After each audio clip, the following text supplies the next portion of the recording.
जल्दी जल्दी करो सब, अगले साल तक करना है क्या? लिफ्ट चालू कर, जाना है।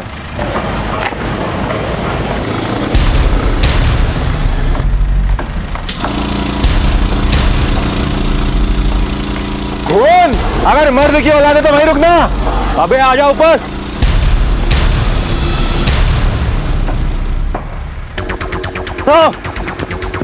माधव अबे कहाँ मर गया? अरे है इधर। अरे यार तेज आ जा रहा है अभी, आज छोड़ेंगे नहीं साले को। रुक साले, मुझसे पैसे मांग रहा है तू? मुझसे पैसे मांग रहा? भूल गया तेरा वीडियो मेरे पास में ही। बोल ये साले, याद रख, यहीं से नीचे फेंक दूंगा साले, मर जाएगा। भूलना मत कि तेरी जिंदगी मेरी मुट्ठी में है। भूलना मत साले, तेरा जीना आराम ना कर देना। मेरा नाम भी तेजराज नहीं, समझा? अबे देख क्या रहा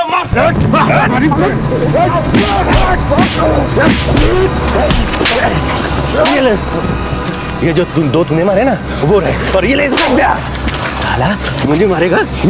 अगली बार हाथ उठाने से पहले ना 10 बार सोच लियो। क्या कर रहे हैं यहाँ पे? नीचे काम रुका है, इसके लिए तुम लोगों को पैसा मिलता है। चलो फटाफट चलो यहाँ से, चलो। तेरी साले।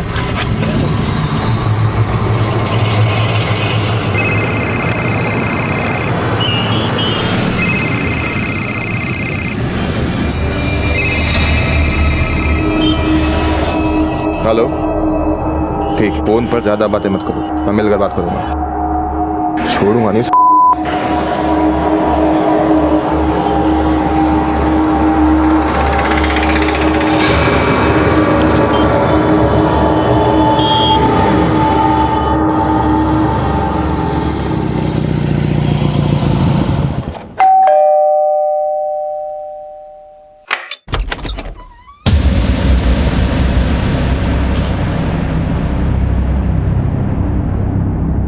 दुआ सलाम करने का मन भी नहीं करता अब तो। बेहतर यही होगा कि उससे दूर रहो। शर्म आती है कि नहीं इस उम्र में ये सब कुछ करते हुए? बहुत बार बोल चुका हूं, लेकिन अब आखिरी बार बोल रहा हूं, ये जो कुछ भी कर रहे हो बंद कर दो। और हाँ, एक और बात, इस उम्र में क्या होगा ये बताने की मुझे जरूरत नहीं है।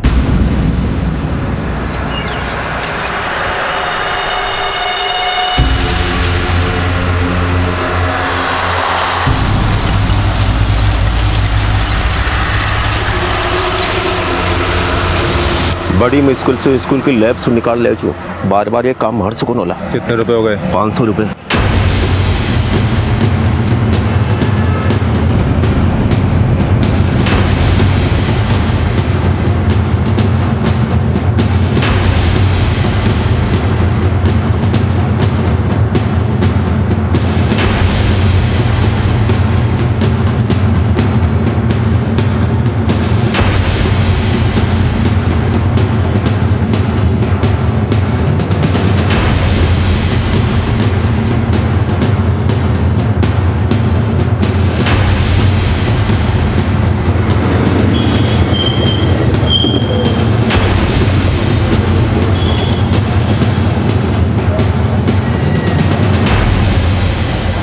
हेलो, हाँ, प्लान वही है, 10 बजे। तुम कुंडी मत लगाना। हाँ, बाकी सब मैं संभाल लूंगा।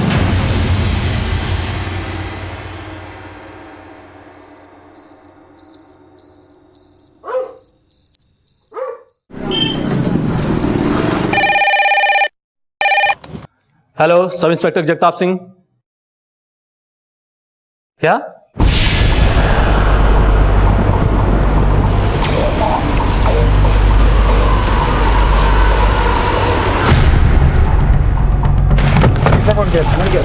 क्या है? पूरा एरिया अच्छी तरह से छान मारो। जी सर।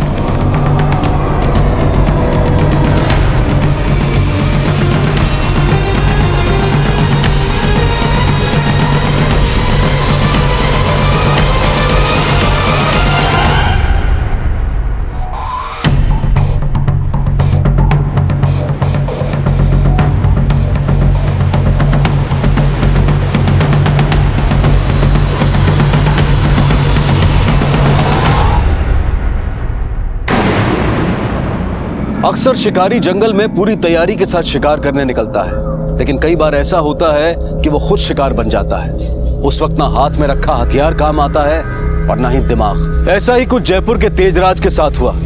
किसी और की मौत का सामान खरीदने वाले तेजराज की लाश उसी बैग में मिली जो उसने किसी और के लिए खरीदा था। लेकिन तेजराज किसकी जान लेना चाहता था और अपनी मौत के पहले वो किस एमएमएस का जिक्र कर रहा था?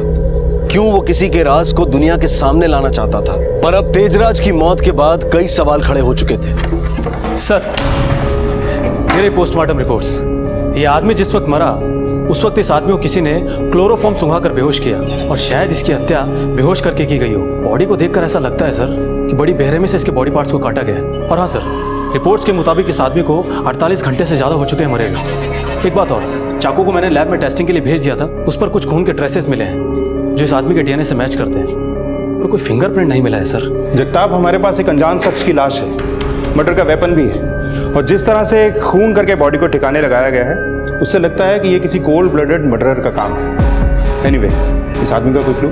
नो सर, अभी तक तो इस आदमी के बारे में कुछ पता नहीं चला है। मैंने जयपुर के आसपास के सभी पुलिस थानों में इसकी फोटो भिजवा दी है और हम खुद भी ये पता करने की कोशिश कर रहे हैं कि इन 2 दिनों में इस आदमी को मिसिंग फाइल रिपोर्ट हुई है कि नहीं। गुड, मैं ये सारे एविडेंस और इस आदमी की बॉडी वापस से चेक करना चाहूँगा। Sir,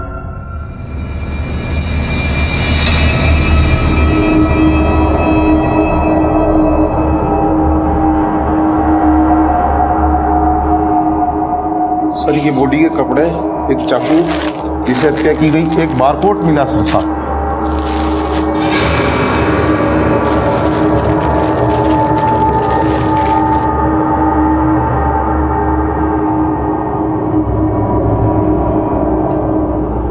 barcode. जगताप, हाँ सर। अपनी टेक्निकल टीम से कहो कि इस बारकोड को स्कैन करें, पता करें कि ये बैग कहाँ से खरीदा गया है। बारकोड से सेलर की डिटेल मिल जाएगी। फिर जहाँ से भी ये बैग खरीदा गया है उस दुकान या उस जगह के सीसीटीवी फुटेज से हो सकता है हमें कातिल का चेहरा मिल जाए।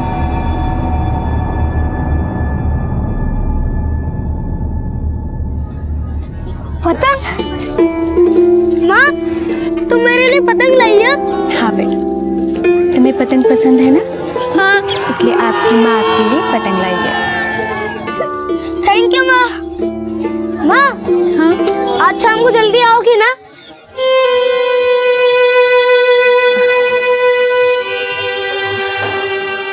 बेटा, बस कुछ दिन और उसके बाद माँ का पूरा समय सिर्फ आपके लिए होगा, ठीक है? ठीक है। अच्छा बेटा।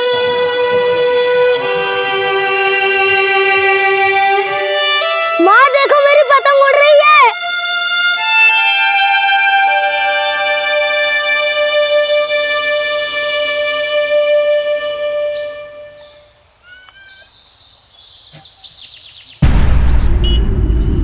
क्या बात है, ऐसे बीच में आने की वजह? हर बात की वजह चाहिए ना तुझे? देख, ज्यादा उड़ मत, समझी? तू मेरा कुछ कर नहीं सकती है। और ये तेरे नए नए आशिक है ना, इनसे मुझे कोई फर्क नहीं पड़ता। इन सबको कैसे ठिकाने लगाना मुझे मालूम है, और तू जानती है कि मैं क्या कर सकता हूँ। चल।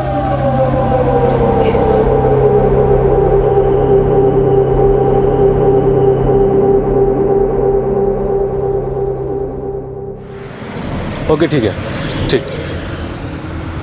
सर, उस बारकोड के बारे में पता चल गया। इस बैग को गृह शोभा स्टोर से खरीदा गया था करीब 3 दिन पहले। वहाँ की सिक्योरिटी डिपार्टमेंट से मैंने बातचीत की है, उनके पास पिछले 1 हफ्ते की फुटेज मौजूद है।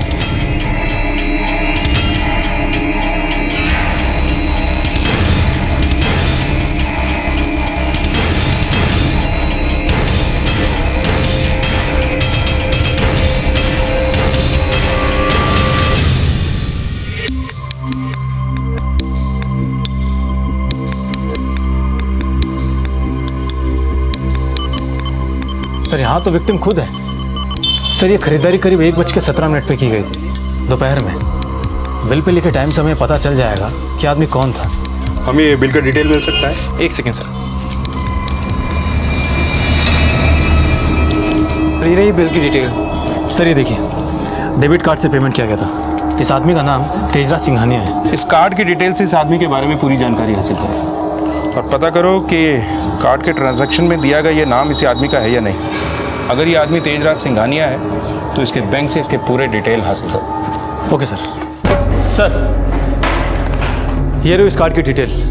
ये तेजराज यहीं सेक्टर 11 में रहता है।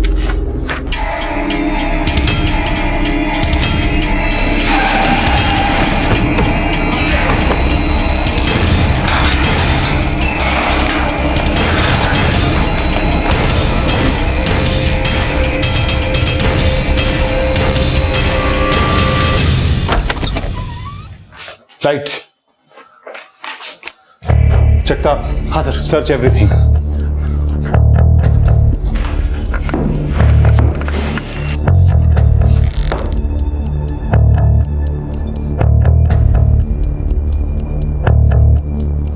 जगताप। हाँ सर। ये देखो, मुझे पूरा यकीन है कि 3 दिन पहले तेजराज को यहीं उसके घर पर मार के ठिकाने लगाया गया है। ऐसा करते हैं, पड़ोसियों से पूछताछ करते हैं, शायद किसी ने किसी को आते जाते देखा हो।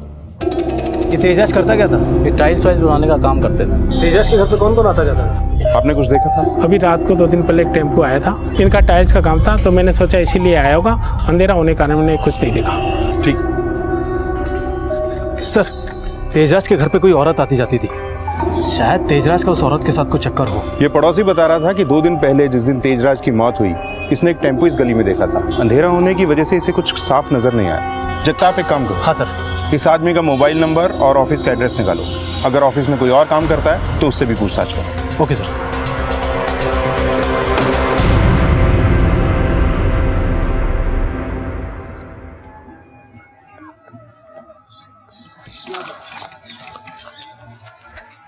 माँ, इसमें क्या भरेंगे?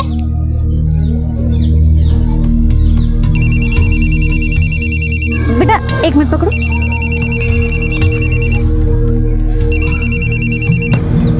हेलो,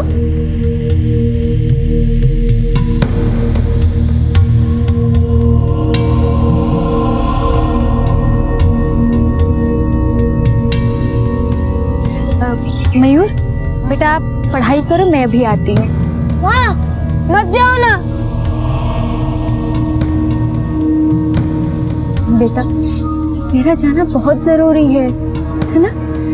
नहीं जाऊंगी तो फिर आपके लिए चॉकलेट कौन लाएगा, है ना? तो मैं जाऊं?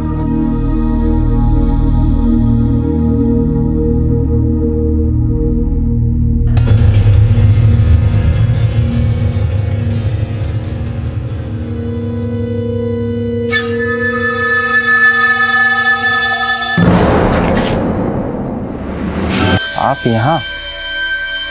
हमें अच्छा लगा आपको देखकर।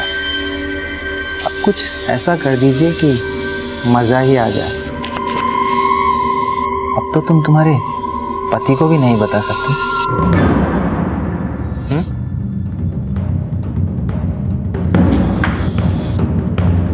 ऐसे नहीं मानेगी तू।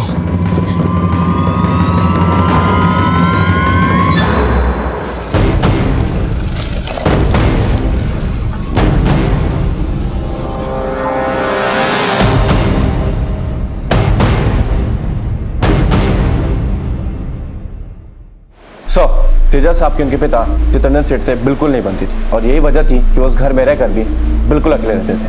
2 दिन से वो ऑफिस नहीं आया और तुमने पता करने की कोशिश नहीं की? वैसे भी वो इन दिनों कम आया करते थे और सारा काम मैं ही संभालता हूँ और कल रविवार होने की वजह से छुट्टी थी। तेजराज का मोबाइल नंबर देना।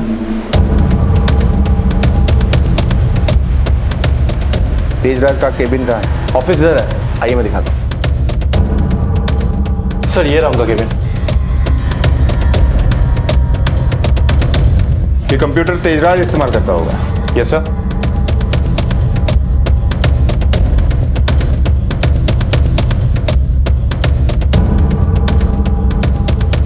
ये हमेशा लॉक ही रहता है? सर इतना तो कभी ध्यान नहीं दिया, वैसे लॉक ही होगा। जगताप। हाँ सर। ये CPU ले लो। ये CPU हम लेके जा रहे हैं। फिलहाल ये लॉक है, पर हमारे पास हर ताले की चाबी होती है।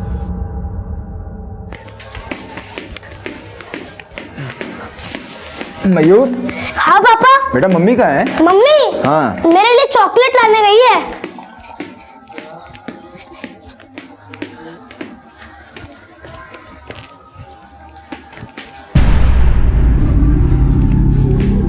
कहाँ गई थी कुसुम? मैं पूछ रहा हूँ कहाँ गई थी कुसुम? मयूर, हाँ वही chocolate. Thank you mummy. Mayur 2 minute बाहर खेलो बेटा। ठीक है। कुसुम क्या बात है? हाथ में सामान नहीं दिख रहा है, बाहर गई थी। आखिर हुआ क्या है, तुम मुझे बता सकती हो? नाराज हो क्या मुझसे? कुसुम, कुसुम मेरी बात तो सुनो, क्या हुआ है? क्यों पीछे पड़े हो? समझ में नहीं आता।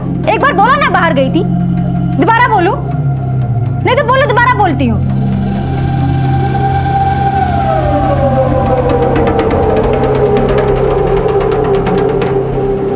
कुसुम के बारे में जो कुछ भी दिख रहा था, क्या वो सच था? क्या कुसुम की ही वजह से तेजराज की जान गई थी? और क्या वो अपने पति को भी धोखा दे रही थी? भुवन के साथ काम करने वाला माधव आखिर ऐसा क्या जानता था जिसकी वजह से कुसुम उससे मिलने गई और जिसके बाद माधव ने कुसुम के साथ बलात्कार किया? ये सारे सवाल एक जवाब के इंतजार में थे जो बहुत जल्द सामने आने वाला था। चित्ररंजन जी, आपके बेटे की मौत का हमें भी दुख है, लेकिन हमने लोगों से सुना है कि आपकी अपने बेटे से बनती नहीं थी। क्या मैं जान सकता हूं कि इसका कारण क्या है? सर, मेरे बेटे से बने या ना बने, पर सच्चाई तो यही है ना कि मैं उसका बाप हूं। हाँ, बिजनेस को लेकर कुछ कहासुनी हुआ करती थी मेरे और उसके बीच, जिसके बाद उसने ये घर छोड़कर अलग रहने का फैसला किया। आपको किसी पे शक है? जी नहीं।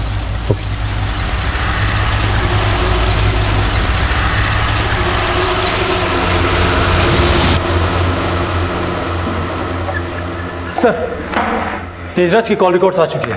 मैंने कॉल रिकॉर्ड्स को अच्छे से चेक किया है। उसमें कई नंबर्स थे, पर जिस नंबर पर वो सबसे ज्यादा बातचीत किया करता था वो तो तेजराज के नाम पर ही रजिस्टर निकला। उसका खरीदा हुआ बैग और उसी का खरीदा हुआ चाकू, और ये नंबर भी उसी के नाम पे। माजरा क्या है? खैर, वो सीपीयू अनलॉक हुआ? सर, हमारी टेक्निकल टीम उस पर काम कर रही है। लॉक खोलने के प्रोसेस में सारा डाटा इरेज ना हो जाए, इसलिए थोड़ा टाइम लग रहा है। गुड। जगताप, एक काम और करो। हाँ सर। इस तेजराज के पिछले 1 साल के सारे डिटेल्स निकलवाओ। ये कहाँ गया, किस किस क्लाइंट से मिला, सब पता करो। और हाँ, इसके ये दोनों नंबर जो इसके नाम पे रजिस्टर्ड हैं, इसका पूरा 1 साल का कॉल डिटेल्स निकालो। ये कब कब और कहाँ एक्टिव थे, सब पता करो। Okay sir.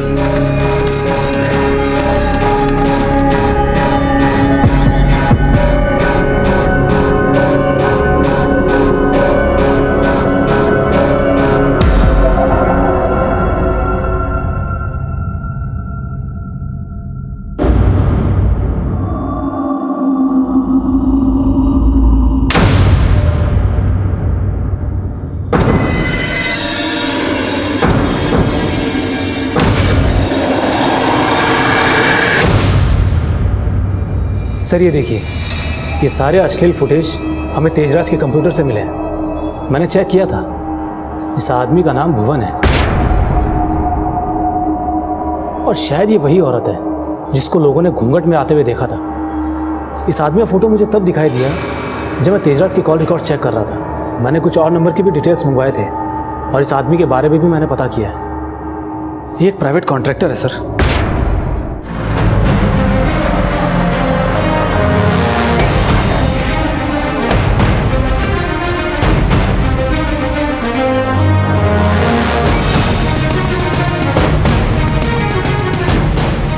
क्या रे भुवन, बड़े तोड़ने जोड़ने के कॉन्ट्रैक्ट लेता है। अब तेरा कॉन्ट्रैक्ट हमारे पास है, हमें देख के तू समझ ही गया होगा कि हम क्या तोड़ते हैं। अरे हुआ क्या? अरे हुआ क्या साहब, ये तो बताओ। अरे हमने किया क्या है? क्यों मारा तेजराज को? क्या बात कर रहे हैं साहब, हम काहे मारेंगे तेजराज को? झूठ मत बोल। माधवन ने हमें सब बताया है कि एक बार अपनी साइड पे तूने उसे मारा भी था, और दुश्मनी में सुना है कि तू सूद के साथ साथ ब्याज भी वापस करता है। अरे तुम 2 तूने मारे ना, वो रहे, और ये ले इसका ब्याज। साला मुझे मारेगा? साहब, झगड़ा हुआ था, लेकिन पहले हाथ उसने उठाया था। उसके पास हमारा एक MMS पड़ा हुआ था, हमको रोज धमकी देता था कि हमारी बीवी को दिखा देगा। वो MMS तो उसके कंप्यूटर में बाहिफाजत रखा हुआ है। उस MMS में वो औरत कौन थी तेरे साथ?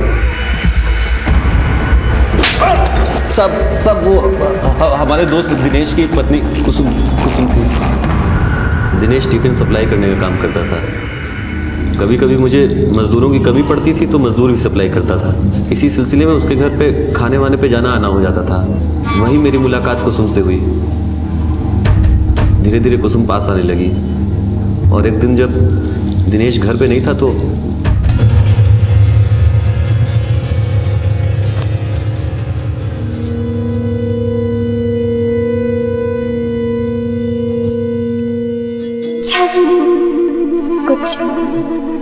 से मिल सकते हैं क्या?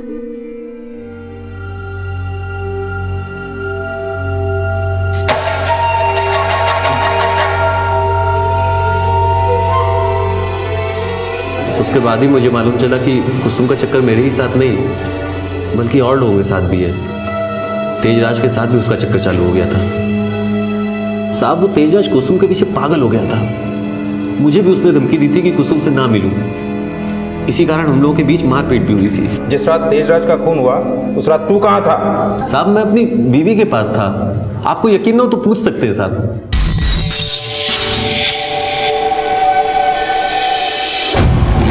सर, मैंने भुवन की बीवी से बातचीत की थी।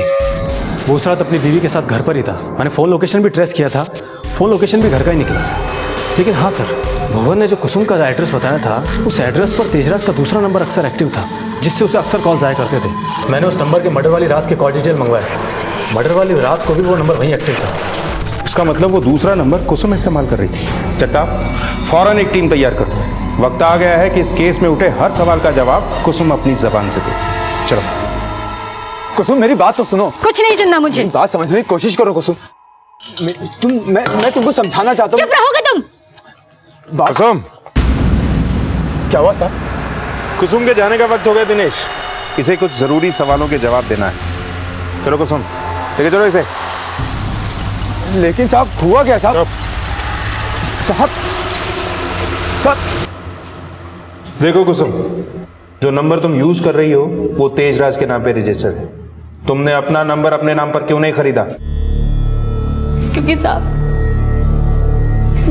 नंबर खरीदने के लिए जो कागज लगते वो मेरे पास नहीं थे। तेजराज से तुम्हारी जान पहचान कैसे हुई? मैं उसके पिता चितरंजन सेठ को जानती हूँ। चितरंजन? तुम चितरंजन को कैसे जानती हो?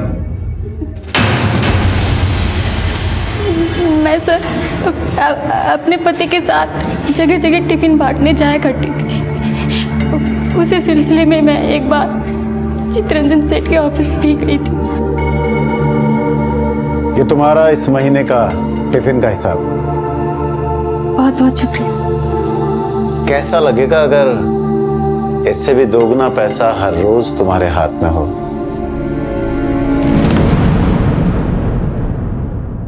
मतलब साहब?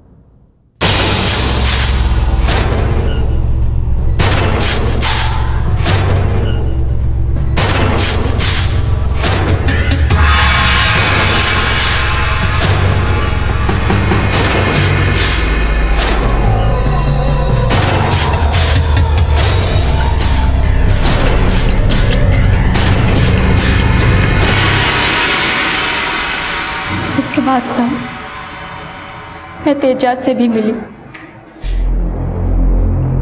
उसने भी मुझे पैसे दिए थे। उन दोनों के बीच मेरी वजह से तनाव बढ़ता गया था। तेजराज पागल हो गया था साहब, क्योंकि मैं बहुत से लोगों के साथ ये सब करती थी। तेजराज भी उन लोगों में से एक था। तेजराज साहब मेरा इस्तेमाल कर रहा था। तुमने उसे क्यों मारा? क्योंकि साहब वो सब लोगों को डराने धमकाने लगा था जिनसे मैं पैसे कमाती थी। उसने साहब उसने भुवन को भी धमकाया। यहाँ तक कि उसने मुझे भी धमकी दी कि मैं उसके हिसाब से चलूं, नहीं तो वो मेरे पति के सामने मुझे बेकदाब कर देगा। जिस तरह साहब कुत्ता पागल हो जाए तो उसे गोली मार देनी चाहिए, उसी तरह साहब मैंने भी मार दिया उसे। जगताप, जैसा कि ये औरत बता रही है, मुझे इसकी बात पर यकीन नहीं। हो ना हो, इस सब में इसके साथ कोई ना कोई जरूर था जिसका नाम ये हमसे छुपा रही है। क्योंकि जिस तरह से तेजराज की जान गई है वो किसी अकेली औरत का काम नहीं हो सकता। इसमें जरूर उसने किसी ना किसी की मदद की। क्या इस सब में चितरंजन उसके साथ नहीं हो सकता? सर, पर एक बाप अपने बेटे को। जगताप, यहाँ मामला बाप और बेटे के रिश्ते से ऊपर उठ चुका है। दोनों की जान एक ही औरत में बसती है। ऐसे मामलों में जहां दो लोगों की जान एक ही चिड़िया में बसती हो, एक की जान जाना लाजमी है।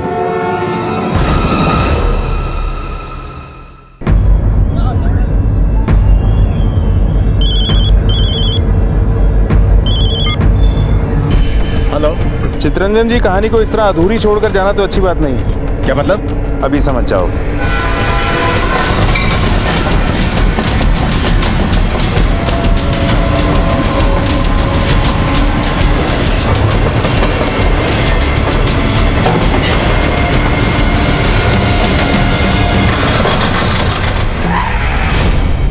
मैं कहीं भाग नहीं रहा था, दिल्ली जा रहा था जरूरी काम से बिजनेस के सिलसिले में। पर मुझे लगता है कि अब आपको दिल्ली जाने की कोई ज़रूरत नहीं है, क्योंकि अब आप जेल की सलाखों के पीछे जाएंगे। बहुत मज़े लिए हैं आपने कुसुम से इस उम्र में। अपने बेटे को मारने से पहले हाथ नहीं कांपे आपके? ये आप क्या कह रहे हैं? मैं अपने बेटे को नहीं मार सकता। हाँ, ये सच है कि मेरे और कुसुम के बीच अवैध संबंध थे, जिसके कारण मेरे बेटे से रिश्ता खराब हुआ। पापा, वो शर्म नहीं आती आपको? अगर बाहर किसी ने देख लिया ना, आपका जीना मुश्किल कर देंगे। मेरी जिंदगी मैं कैसे जीऊंगा ये मैं डिसाइड करूंगा, और मुझे अपनी मंजिल पता है। कुसुम, मुझे विश्वास नहीं होता कि इस उम्र में आप ये सब कुछ कर रहे हैं। हमें भी विश्वास नहीं हो रहा कि इस उम्र में आपके ऐसे शौक और ऐसे अरमान हैं। कुसुम ने हमें सब कुछ बता दिया। कुसुम ने हमें यह भी बता दिया है कि तेजराज को मारने में आपने उसका साथ दिया था। झूठ बोल रही है वो, ऐसा कुछ भी नहीं है। मुझे तो बाद में पता चला कि कुसुम हम दोनों के साथ सोती है। यही नहीं, इसके और भी आशिक हैं, जिनके साथ इसके रिश्ते और भी गहरे हैं। मैंने अपने बेटे को नहीं मारा सर, मुझे लगता है अपने किसी आशिक के साथ मिलकर इसने मेरे बेटे को मारा है। आप कहें और हम मानने, ऐसा नहीं हो सकता है। जब तक सब कुछ साफ नहीं हो जाता, आप यहीं रहेंगे हमारे मेहमान बनके। पुलिस को यह तो पता था कि कुसुम इस मर्डर में शामिल थी, लेकिन जो बयान उसने दिया था उसमें कहीं ना कहीं कमियां थी। और यह बात बिल्कुल साफ थी कि इस कत्ल को अंजाम देने में किसी और ने भी कुसुम की मदद की थी, लेकिन वो था कौन? अब तक जितने भी नाम पुलिस के सामने आए थे, उन सभी के साथ कुसुम के संबंध तो थे, लेकिन कमी थी तो उसे एक ठोस वजह की, जो तेजराज की मौत का कारण बन गई। कुसुम, इस खून में तुम्हारे साथ और कौन था?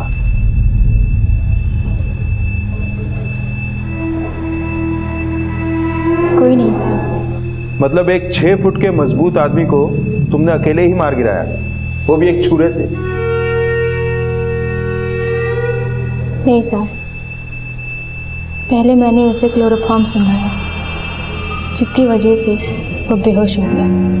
हाँ, तो बॉडी को काटने से पहले कोई टॉनिक पी लिया होगा। तुम कितना भी झूठ बोलो कुसुम, हम सच को खोद निकालेंगे। जगताप, इस केस की थ्योरी बड़ी अजीब है। एक आदमी जिसका खून हुआ, वो खुद ही उस बैग और चाकू का खरीदार था जिसमें उसकी बॉडी मिली। कुसुम इस खून की जिम्मेदारी ले रही है, पर यह इम्पॉसिबल है, क्योंकि एक औरत का इतनी बड़ी बॉडी को काट कर एक बैग में भरकर जंगल में फेंक कर आना इम्पॉसिबल है। क्या यह हो सकता है कि तेजराज ने खुद ही वो बैग और वो चाकू किसी और को मारने के लिए खरीदा हो, और इस बात को कुसुम जानती हो, और कुसुम ने शिकार के साथ मिलकर खुद ही शिकारी का शिकार कर दिया हो? क्या तेजराज कुसुम के किसी प्रेमी को मारना चाहता था, और तेजराज का किसी और को मारने का प्लान उसकी ही मौत का कारण बना? जगताप। हाँ सर। तेजराज का वो दूसरा नंबर जिसे कुसुम इस्तेमाल कर रही है, एक बार फिर से पूरी तरह से खंगालो। Okay sir. ए, पकड़ो इसे, बच्चे को संभालो।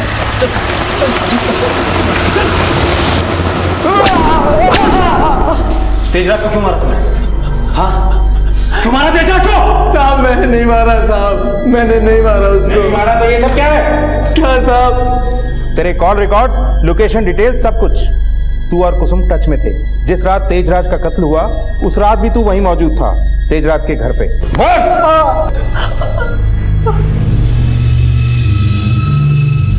साहब, दिनेश मेरा मौसेरा भाई है। बिहार से वो हमें यहाँ काम के सिलसिले में लेकर आया था।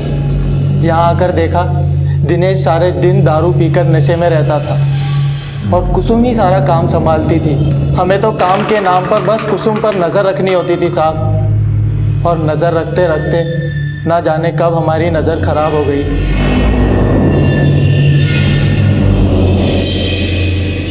साहब कुसुम ने 1 में 4 जोड़कर दिनेश के कान में मेरे खिलाफ जहर भर दिया था साहब, और इसीलिए दिनेश ने मुझे भुवन के साथ साइट पे काम करने में लगा दिया, और वहीं दिनेश से मेरी मुलाकात होती रहती थी। अब ये बता कि कुसुम के बेटे को क्यों उठाया तूने?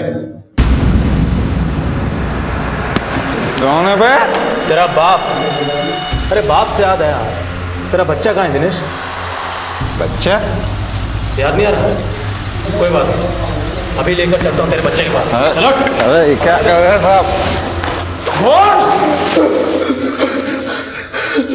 देख दिनेश, तूने जो किया ना, ये तो बस उसका ट्रेलर था। अब तू डिसाइड कर ले कि तुझे पूरी फिल्म दिखाएं या तू पूरी कहानी सुनाएगा। बोल। शराब की लत ने पैसों की जरूरत पैदा कर दी थी, और इन पैसों की जरूरत ने मेरे अंदर एक हैवान को जन्म दे दिया था।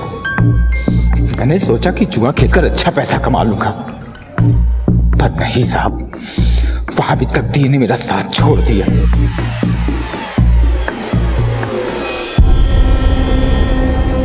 मैं कुसुम के टिफिन वाले काम से ही पैसे कमाने लगा साहब। मेरी बदकिस्मती कि एक वक्त के बाद कुसुम ने भी मुझे पैसे देने से इनकार कर दिया था। दिनेश, पर्स छोड़ो, छोड़ो पर्स, छोड़ो पर्स। ये पैसे मैंने मेहनत से कमाए हैं, तुम्हारी अय्याशी के लिए नहीं कमाए हैं मैंने। मेरे बच्चे के काम आएंगे पैसे। तुम तो दारू पियोगे जाके। नहीं दे सकती मैं पैसे तुमको। मैंने सोच लिया था साहब कि पैसे तो मैं लेकर ही रहूंगा, इसके लिए मुझे कुछ भी करना पड़ जाए। मैंने मेरे बेटे के खाने में चूहे मारने की दवा मिला दी साहब, और मैंने जाकर कुसुम को कह दिया कि उसे ब्लड कैंसर है। बस वो फौरन डॉक्टर से मिलना चाहती थी। बहुत बिगड़ने वाली थी साहब। डॉक्टर वर्मा ने सब संभाल लिया। एक काम करो बेटा, आप बाहर जाके बैठो, हम आपके फादर से बात करेंगे। देखिए, ये बीमारी उम्र के साथ नहीं होती, ये किसी को भी हो सकती है, और मुझे बड़ा अफसोस है कि बीमारी मयूर को है। मैंने उसकी रिपोर्ट्स देखी हैं, ये देखिए।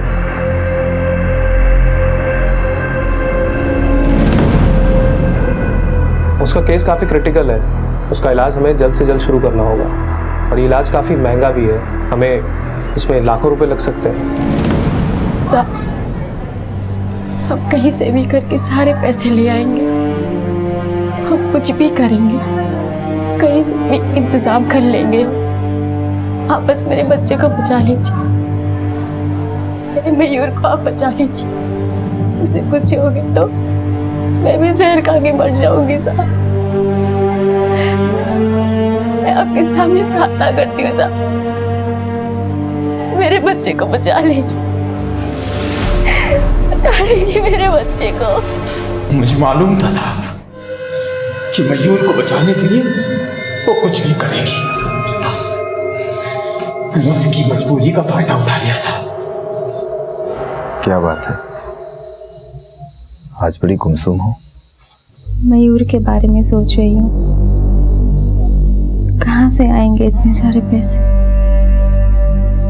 कैसे मैं क्या करूँ, हमारे पास तो कुछ भी नहीं है।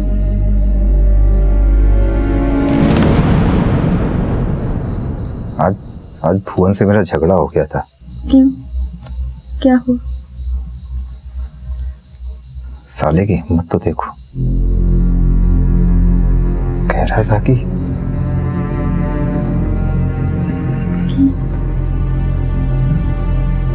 क्या कह रहा था? कह रहा था कि वो तुम्हारे साथ सोना चाहता है, चाहे जितने पैसे ले लो।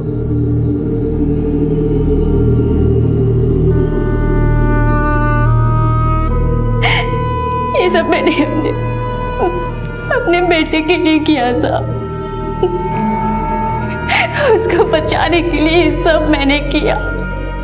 मेरी मुलाकात भुवन से हुई, उसने मुझे ये सब करने के लिए 2 लाख रुपए दिए साहब। फिर साहब दिनेश ने आके बताया कि इलाज में और ज्यादा पैसे लगेंगे। उसके बाद चितरंजन ने मुझे 7 लाख रुपए दिए। सब मैंने जो कुछ भी तेजराज के बारे में बोला सब झूठ था, सब झूठ था साहब। तेजराज ने कभी मुझे परेशान नहीं किया, कभी नहीं। वो बस एक बात से मुझसे नाराज रहता था कि मैं चित्रंजन और भुवन के साथ, दोनों के साथ। एक दिन साहब उसने मुझे मेरे बेटे के साथ देखा, उसने मेरा दर्द महसूस किया साहब। उसने साहब दिनेश और भुवन के सारे पैसे लौटा दिए और उसने मेरे मयूर को एक बड़े और एक अच्छे डॉक्टर को भी दिखाया। कुसुम, क्या कहा डॉक्टर ने? मेरा मयूर ठीक तो हो जाएगा ना? ठीक तो तब होगा ना जब इसे कुछ हुआ होगा। कुछ नहीं हुआ इससे, तेरा बेटा एकदम ठीक है। तेरे पति ने तेरे साथ धोखा किया है, तेरे साथ खिलवाड़ किया है, तेरी जिंदगी बेच के उसने सिर्फ पैसे कमाए हैं। उस दिन तेजराज की मुलाकात भुवन से हुई। उसने भुवन को कहा कि वो मुझसे दूर है। तेजराज की मौत कैसे हुई? तुमने मुझे बेवकूफ बनाया, मेरी पूरी जिंदगी बर्बाद कर दी सिर्फ पैसों के लिए। मैं तुम्हें नहीं छोड़ूंगी, पुलिस में जाकर सब कुछ तुम्हारे खिलाफ सच सच बताऊंगी, सब कुछ। तुम्हें मैं जेल में सड़ते हुए देखना चाहती हूँ। इतना आसान है मुझे जेल भेजना? मयूर अभी 4 फीट का है, अच्छा लगेगा कि उसके छोटे छोटे 4 टुकड़े कर दूं? अगर किसी के आगे मुंह खोला तो याद रखना, उसकी बोलती बंद, हमेशा के लिए। समझ में आया कि नहीं? आया कि नहीं?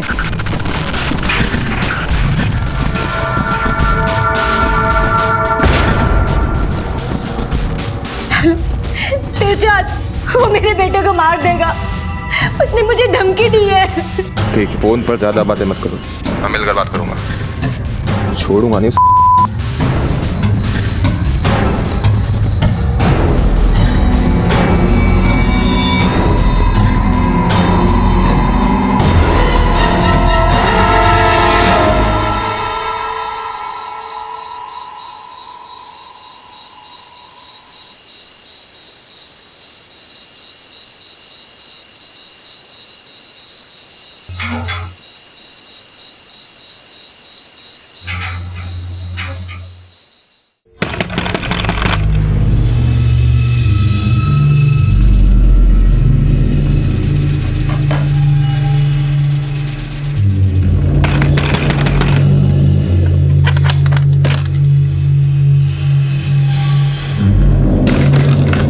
क्या हुआ? तेजराज, मुझे ये सब ठीक नहीं लग रहा है। जो हुआ सो हुआ। मुझे नहीं लगता कि हमें दिनेश को जान से मारना चाहिए। क्या बातें कर रही हो तुम? ये दिनेश इंसान नहीं है, हैवान है, और हैवान को मारना कोई गलत काम नहीं है। नहीं, मुझसे नहीं होगा ये, मैं नहीं कर सकती। मैं कहूंगी तुम भी मत करो। अगर मुझे कुछ हो गया तो मयूर को कौन देखेगा, उसे कौन संभालेगा? प्लीज बात को समझने की कोशिश करो, प्लीज प्लीज। ठीक है, ठीक है, अगर तुम कहती हो तो मैं दिनेश को नहीं मारूंगा। मैं ये चाकू, ये क्लोरोफॉर्म, ये बैग, ये सब फेंक दूंगा। ठीक है, मैं तुम्हारे लिए कुछ भी कर सकता हूँ, कुछ भी। साले, मुझे मारने की सोच रहे हो तुम लोग? मुझे मारने की सोच रहे हो तुम लोग? मुझे मारने की सोच रहा था ना?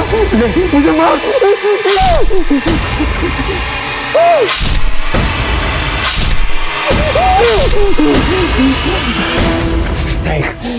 देख अपने मजनू की हालत। आज के बाद जैसा कहूंगा वैसा ही करेगी। और सुन,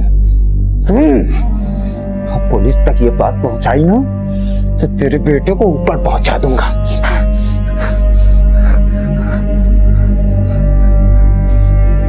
माधव, जल्दी आजा।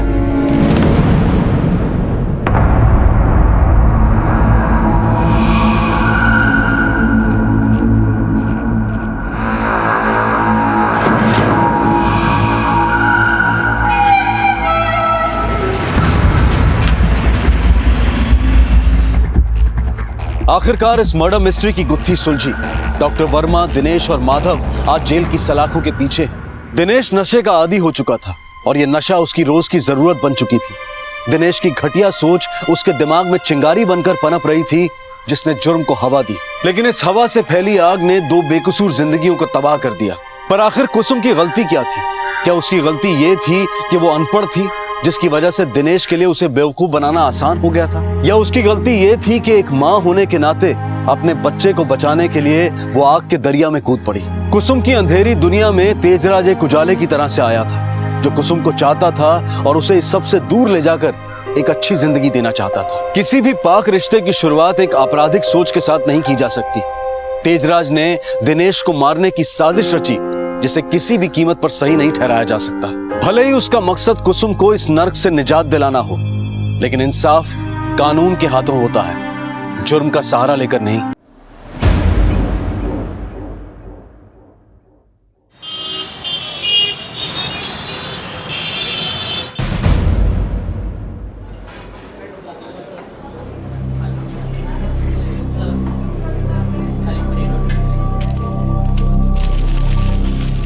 गोपाल जी 2 रुपया कम है, कल दे दूंगा, चलेगा ना? कल 2 रुपए आ जाएंगे? हाँ आ जाएंगे, दे दूंगा। तो फिर समोसे भी कल ही खा लेना। आज अगर समोसा नहीं खाओगे तो मर नहीं जाओगे, समझे? चले आते। अरे 2 रुपया के लिए इतना बातें सुना रहे आप मुझे? अरे कल तू अगर बिना पैसे दिए हुए मर गया ना, तो फिर मुझे पैसा वसूलने के लिए तेरे घर में अगले जन्म में कुत्ता बन करके पैदा होना होगा। मैं नहीं कह रहा हूँ, बुजुर्ग लोग कह गए हैं। कागज भी मेरा खराब कर दिया। हाँ? कैसा आदमी है? हट चल भाग।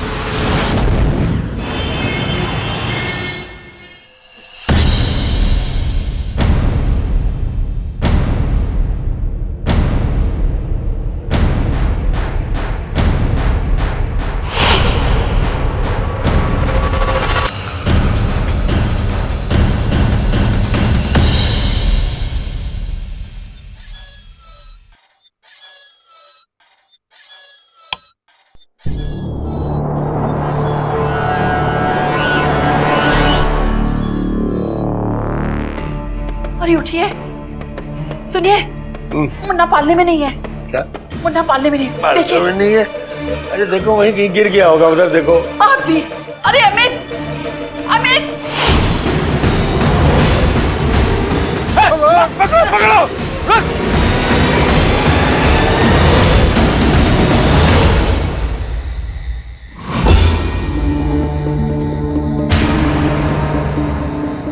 कोमल, तुम? बच्चा मुझे दे दे। नहीं, बच्चा मेरे पास होगा। बच्चा मुझे दे। बाबूजी, बाबूजी, बाबूजी, बाबूजी, मुझसे मेरा बेटा मत छीनिए, प्लीज मेरा बच्चा वापस दे दीजिए। ये फालतू की बातें बंद कर। मैं तेरा बच्चा कोई बाजार में बेचने नहीं जा रहा हूँ। अगर तुझे बच्चा चाहिए तो अपने बाप से कहे मेरी शर्त पूरी करे।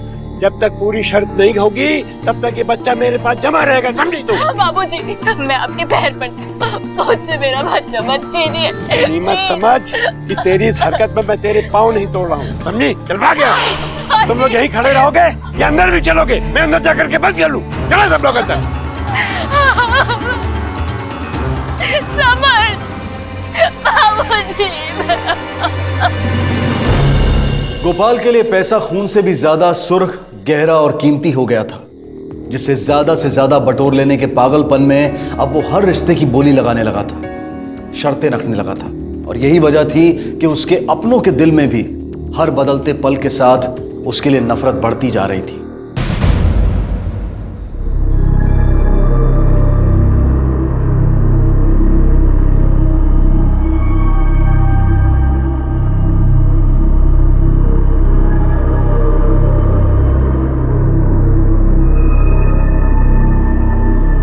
कोमल, बेटा, बेटा कहाँ चली गई थी तू?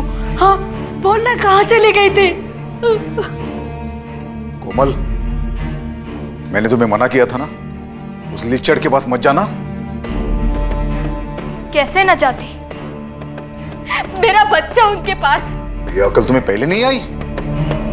जब मैंने उस अनएजुकेटेड, अनकल्चर्ड घर के साथ कोई भी रिश्ता बनाने के लिए मना किया था? पापा, जो कुछ हो गया आप उसे बदल नहीं सकते। प्लीज, प्लीज उनकी सारी शर्तें मान लीजिए। नहीं, चाहे जो कुछ भी हो जाए, लेकिन उस घटिया गोपाल की एक भी शर्त नहीं मानूंगा मैं। और उसने ये जो प्रॉब्लम खड़ी की है ना, उसका कोई ना कोई तोड़ तो जरूर निकालूंगा मैं।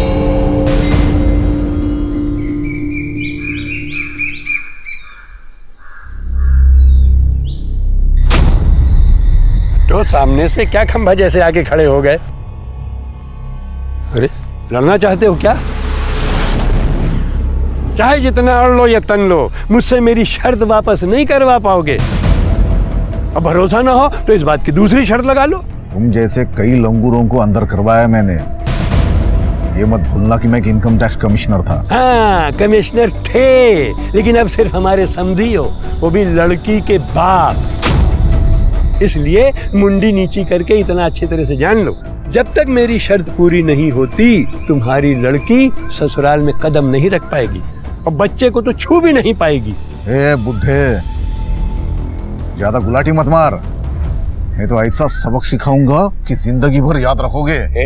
मेरा कुर्ता छोड़ो, फट जाएगा। अरे छोड़ो, बहुत महंगा कुर्ता है, फट जाएगा। कुर्ता तो क्या, तेरा बहुत कुछ कीमती सामान फाड़ डालेंगे हम। अब ये जो बेइज्जती की है ना, इसको 2 दूनी 4 और 4 दूनी 8 करके लौटाऊंगा, समझे? अब हटोगे या हटवाऊं?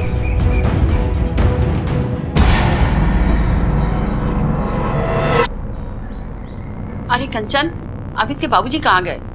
कुछ पता है? हमको कुछ बताया नहीं अम्मा। अजीब बात है, आज तो दुकान का भी छुट्टी है और फिर भी चले गए और मोबाइल भी नहीं उठा रहे।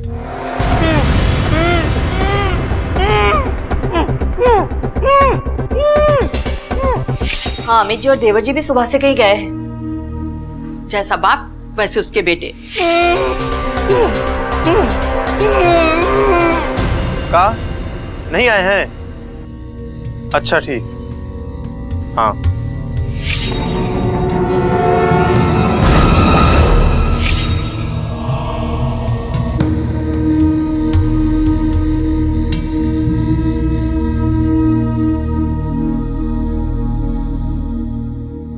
अम्मा, सबके यहाँ फोन करके पूछ चुके हैं, पिताजी किसी के यहाँ नहीं है, पता नहीं कहाँ चले गए हैं।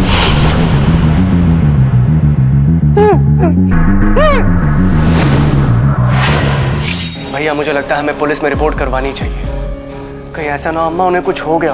पुलिस में रिपोर्ट तो दर्ज करवा देंगे, लेकिन पिताजी लौट के आने के बाद जब पूछेंगे कि पुलिस स्टेशन में आने जाने में कितना पैसा लुटवाया है, वो हिसाब किताब तुम दोगे?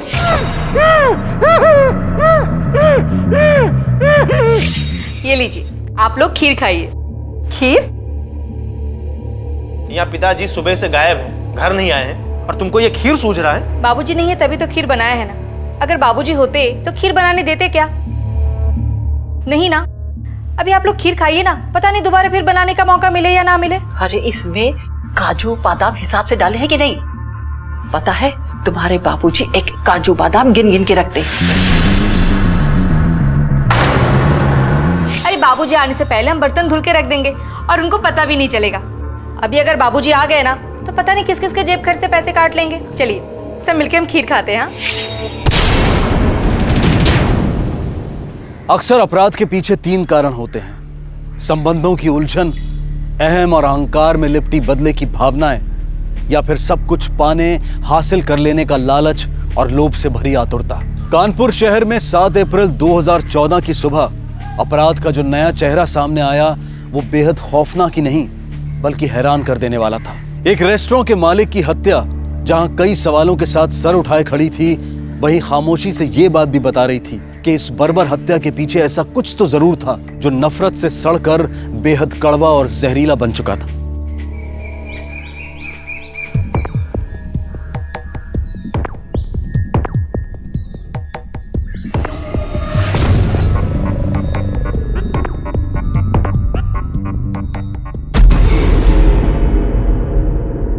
शटर खुला है?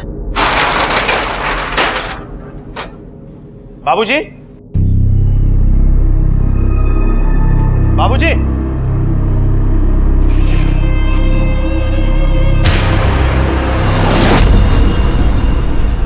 बाबूजी, बाबूजी, बाबूजी, बाबूजी, बाबूजी, पुलिस!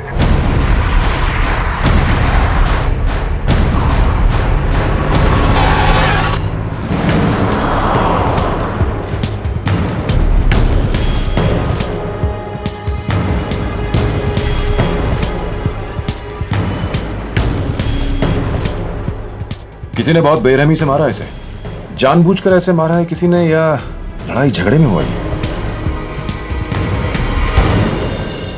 यहाँ से कोई रुपए पैसे या फिर कोई कीमती सामान गायब है? गले की चाबी और पैसों का हिसाब किताब तो बाबूजी के पास ही रहता था। अब अगर कुछ गायब भी हुआ होगा तो हम बता नहीं पाएंगे। कब हुआ ये? कल दुकान बंद था और बाबूजी सुबह से ही गायब थे। मैं आया देखा तो शटर का ताला खुला हुआ था लेकिन शटर बंद था। मैं शटर खोल के अंदर आया देखा तो बाबूजी यहाँ पड़े थे। बाबूजी, बाबूजी, बाबूजी, बाबूजी। आप कौन?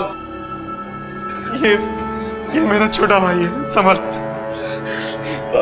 बड़ी अजीब सी बात है, आपके बाबूजी कल से गायब है। आप लोगों ने उन्हें खोजने की कोशिश नहीं की और ना ही आपने रिपोर्ट करवाई? सर हमने तो कोशिश करी थी, अपने रिश्तेदारों को फोन किया था सर, और उनके दोस्तों को भी फोन किया था। हमें लगा था सुबह तक ठीक ठाक होके वापस आ जाएंगे सर, पर ये तो। दरअसल हम सोच भी नहीं सकते थे कि बाबूजी के साथ भी कोई कुछ ऐसा कर सकता है। उल्टा यही सबको।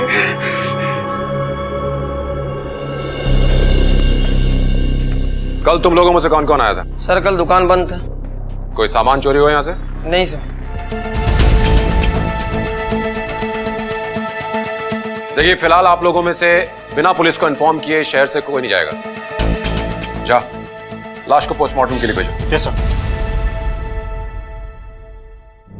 सर, उस एरिया में जाकर पूछताछ की तो पता चला कि कुछ लोगों ने कल सुबह गोपाल जी को अपने दुकान के अंदर जाते हुए देखा था, मगर वो अकेले ही थे। इसका मतलब तो ये हुआ कि उस दुकान में पहले से कोई मौजूद था।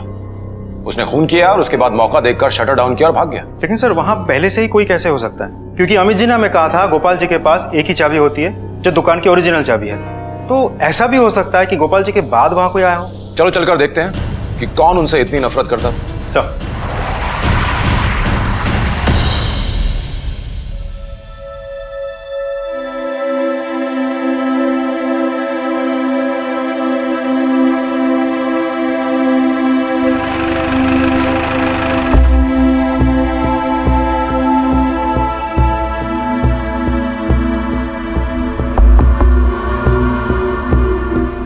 सर, आप लोग इस समय यहाँ पर? आपको जरूरी पूछताछ करनी थी इसलिए। अच्छा ये बताइए कि आपके बाबूजी की किसी से कोई दुश्मनी तो नहीं थी? नहीं सर, हमारे पिताजी की किसी से कोई दुश्मनी नहीं थी। वो बहुत अच्छे इंसान थे। नहीं अंकल, दादाजी अच्छे नहीं थे। ऐसे नहीं बोलते ना। वो क्या है ना सर, बच्चा है, हर बात को दिल पे ले लेता है। हमारे बाबूजी बहुत ही अच्छे इंसान थे, बस थोड़े कंजूस टाइप के थे। वो एक दिन क्या हुआ कि दादाजी हमको भी ये एप्पल दो ना। एप्पल अभी लो बेटा, लो। लो ये लो। पर ये तो सिर्फ छिलका है, हमको वो एप्पल दो ना जो आपके हाथ में है। अरे बेटे, एप्पल का असली विटामिन तो छिलके में ही होता है, इससे खूब ताकत आती है। लो पूरा खा लो, जाओ। तो आप ये छिलका खा लो ना, हमको वो एप्पल दो। उससे बहस करता है? एक झापड़ दूंगा तो अकल ठिकाने आ जाएगी। भाग यहाँ से।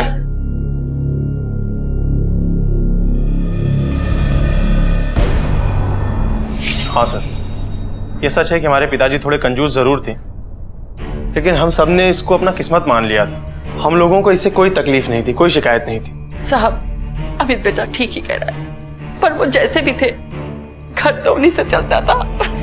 तो फिर उनकी दुश्मनी थी किससे? साहब, दुश्मनी जैसा तो उनके साथ कुछ नहीं था।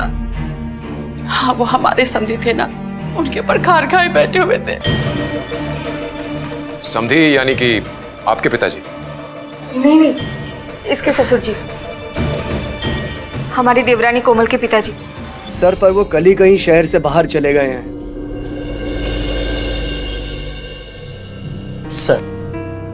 सर एक पोस्टमार्टम रिपोर्ट है। सर, पोस्टमार्टम रिपोर्ट के मुताबिक गोपाल जी की मौत 11 बजे के आसपास हुई थी सुबह, और मौत के कारण गले में जबरदस्ती ठूसे गए रुपयों और सिक्कों के कारण दम घुटना बताया गया है। लगता है किसी ने भड़ास निकाली गोपाल जी पे। पहले कभी नहीं देखा ऐसा मर्डर।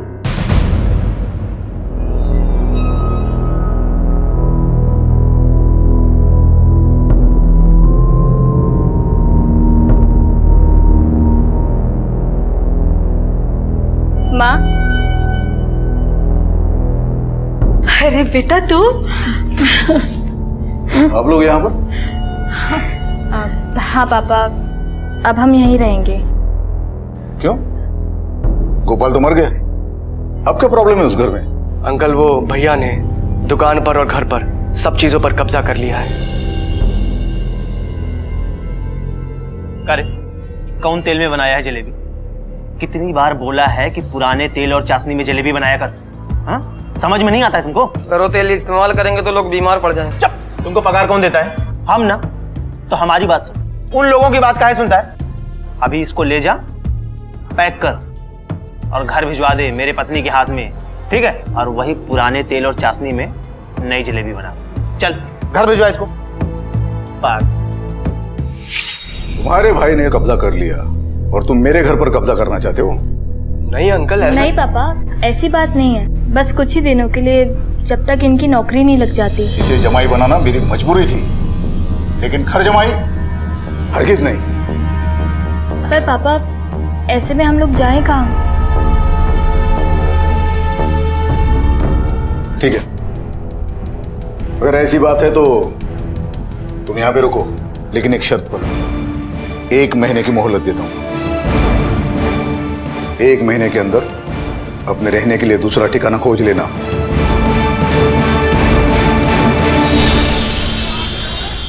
सर एक सेकंड, आपसे बात करनी है। हमारे परिवार में से कई लोगों को बाबूजी से बहुत शिकायत थी, उनकी कंजूसी और लालच के कारण।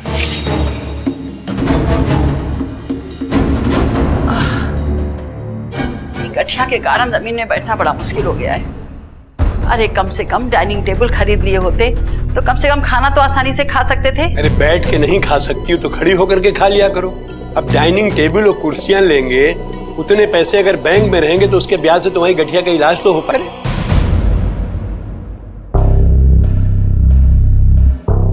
बहू रानी, आजकल तुम्हारी उंगलियों में गठिया हो गया क्या? नहीं तो बाबूजी। तो फिर दाल में ज्यादा घी कैसे गिर गया? गिरा नहीं है बाबूजी, हमने डाला है। वो क्या है ना, आप इतना मेहनत करते हैं तो हमने सोचा घी खाएंगे तो आपको शक्ति मिलेगी। अच्छा, तो तुमने जानबूझ करके इतना घी डाला। ठीक है, आज तुम्हारे जेब खर्च के भी 20 रुपए मैं अपने गले में डाल दूंगा, बस हिसाब बराबर। ऐसे क्यों बाबूजी? इसलिए कि गलती तुम्हारी और पैसा हमारा, ये नहीं चलेगा, समझी? ये दाल ले जाओ और इसका घी निकाल करके कल की दाल में छौंक लगा देना, समझी? लो ले जाओ। सामत बेटा, कहीं काम की बात बना? अरे नाम के साथ काम में भी समर्थ होता तो मिलता ना काम। अरे समझने की तो कोशिश करिए। मुझे नहीं सरिता, इसको समझाओ, और अगर नहीं समझता है तो अपनी सारी जायदाद, दुकान, मकान सब अपने बेटे अमित के नाम कर दूंगा, समझी?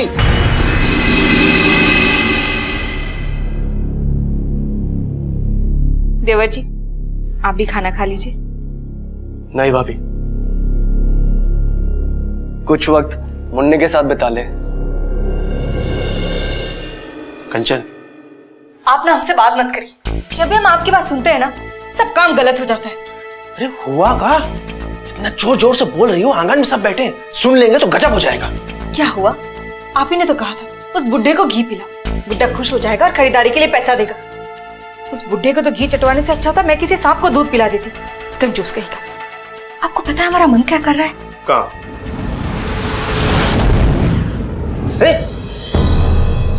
हमारा मन कर रहा है ना, इसी चाकू से उस बुड्ढे का पेट काट दे और सारा घी बाहर निकाल दे, और फिर उसके मुंह पे मार के बोले कि लाओ हमारे 20 रुपए।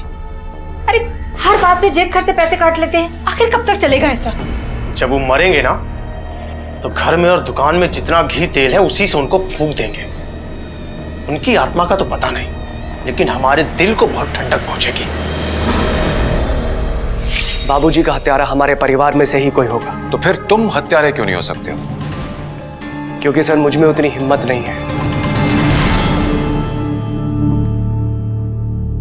अजीब बात है, बाप के मरने के बाद बड़ा भाई सारी दौलत पे कुंडली मार के बैठ जाता है और छोटा भाई अपने परिवार के ही खिलाफ हो जाता है। हमारे परिवार में से कई लोगों को बाबूजी से बहुत शिकायत थी। और कैलाशनाथ के घर रहने चला जाता है, जिससे उसका बाप नफरत करता था।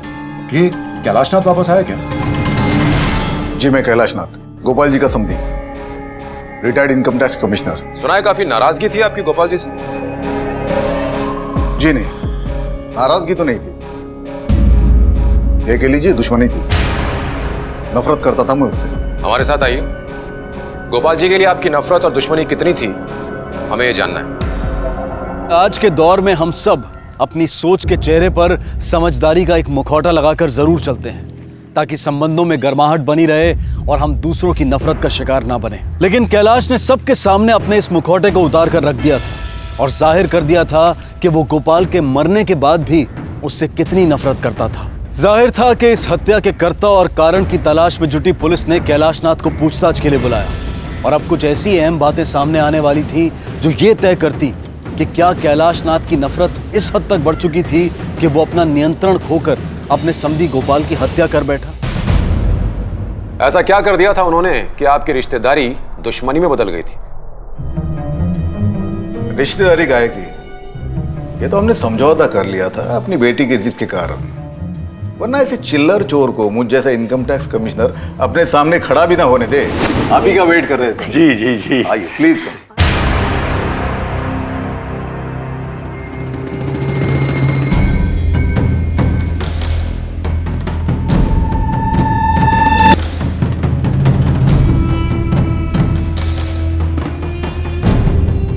बहुत बड़ा घर है आपका, बहुत ही बढ़िया। मीरा जी है।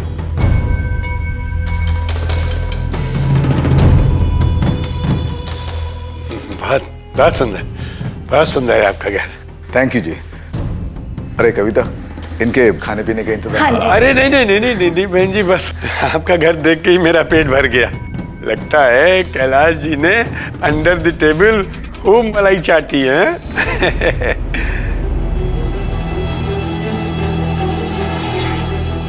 मिस्टर गोपाल जी, बच्चों की रिश्ते की बात कर ले। हाँ बिल्कुल बिल्कुल बिल्कुल। भला घर आती हुई लक्ष्मी को कौन लंबा वेट कराएगा है? मतलब? आप इतने भोले भी न बनिए कैलाश बाबू। अरे आप इतना भी नहीं समझते।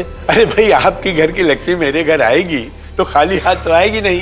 तो मेरा मतलब यह है कि जो भी हिसाब किताब की बात है हम लोग पहले ही कर लें, ताकि बाद में कोई दिक्कत ना हो।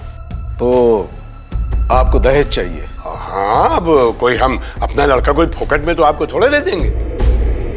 उठिए जी। उठो। अरे उठो। क्या कह रहे हैं आप? करो, बाहर में जाओ। अरे ये कोई लेना देना नहीं है। आपका लड़का फुकट में बेचो या रद्दी में बेचो, वो आपकी प्रॉब्लम है, मेरी प्रॉब्लम नहीं है। देखिए कैलाश बाबू, आप ठीक नहीं कर रही है। Get out of my house! ये अच्छा नहीं किया आपने। इसकी कीमत आपको भुगतनी पड़ेगी, कह दे रहा हूँ आपसे मैं। सर, उसी वक्त मैंने उस फैमिली से रिश्ता तोड़ दिया था, लेकिन सर मेरी बेटी ने जो है ना रो रो के अपना बुरा हाल कर लिया था। मुझे विश्वास था सर कि कुछ दिनों में वो समझ जाएगी, लेकिन नहीं। फिर एक दिन हुआ यूं कि मेरी बदकिस्मती कहो या फिर ये कोइंसिडेंस कहो, एक बड़े मनी लॉन्ड्रिंग स्कैम में गोपाल दास की दुकान का नाम निकला। मेरे डिपार्टमेंट से मुझे ऑर्डर मिले गोपाल की शॉप पर छापा मारने।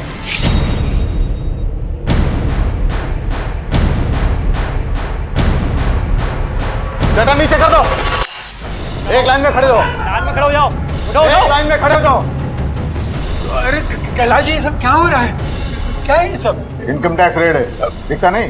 अरे सर, आपको कुछ गलत इन्फॉर्मेशन मिला होगा। इन्फॉर्मेशन गलत है या सही है, इसकी जांच बाद में होगी। अगर आप दोनों ने सरकारी काम में दखल अंदाजी की तो आपको भी अंदर कर दूंगा। अरे ऐसे कैसे अंदर कर देंगे आप? बाबूजी, अंदर करने की बात कर रहे हैं।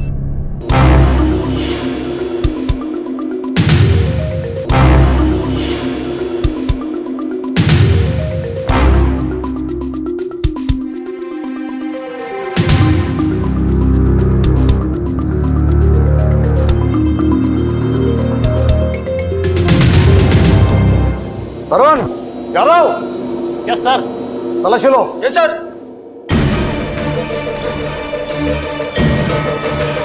ये क्या है? सर ये देखिए, यहाँ भी मिला। बहुत सारे पैसे सर। सर ये तो मेरी मेहनत की कमाई है, मुझे दीजिए। देखता नहीं, शायद गिनने में कोई गलती हो गई। नहीं देखिए, आप मैं आपके हाथ जो होता हूँ, हम हिसाब किताब कर लेते हैं। देखिए आप बहुत जुल्म कर रहे हैं मेरे ऊपर। सील कर दो सब कुछ। दरअसल गोपाल को यूं लगा कि वो छापा मैंने जानबूझकर मरवाया है, और एक दिन वो मेरे पास आया। देखिए कैलाश जी, ये मत समझिएगा कि जो छापा पड़ा है मैं उसके डर से आया हूँ। फिर किस लिए आए हो? दरअसल मेरे बेटे समर्थ ने अपना बुरा हाल बना रखा है। मुझसे अब उसकी परेशानी और नहीं देखी जाती, इसलिए मैं चाहता हूँ कि बिना किसी दान दहेज के आपकी बेटी को अपनी बहू बना लूं। इससे मेरी गलती भी सुधर जाएगी और एक परिवार भी बस जाएगा। लेकिन सर मुझे समझ जाना चाहिए था कि 420 बूढ़ा पश्चाताप करने के लिए नहीं आया। मेरे खिलाफ ये उसका एक पैंतरा था। कैसा पैंतरा? शादी के बाद हर बार छोटा मोटा बहाना बना के वो दहेज लिया करता था। तो फिर आपने पुलिस कंप्लेंट क्यों नहीं लिखवाई?